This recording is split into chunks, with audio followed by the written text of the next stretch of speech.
નમસ્કાર મિત્રો, ચાલો આજે આપણે વનસ્પતિ વિશે જાણીએ. વનસ્પતિના પ્રકારો છે છોડ, ક્ષુપ, વૃક્ષ અને વેલા. તો ચાલો આપણે જોઈએ ક્ષુપ વિશે જોઈએ. આ છે ક્ષુપ, જે વૃક્ષ કરતાં નાનું છે. એનું પ્રકાંડ વૃક્ષના પ્રકાંડ કરતાં નાનું છે. આ છે વૃક્ષ, એનું થડ એટલે કે પ્રકાંડ જાડું છે અને એની ઊંચાઈ વધારે છે. હવે જોઈએ આ છે છોડ.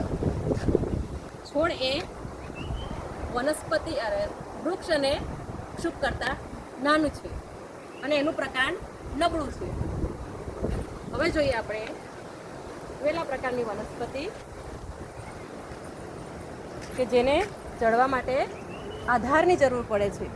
એ ક્ષુપ કે છોડ કે વૃક્ષ પરનો આધાર લઈને એનો વિસ્તાર કરે છે, આગળ વધે છે. આ છે 4 પ્રકારની વનસ્પતિઓ. આભાર.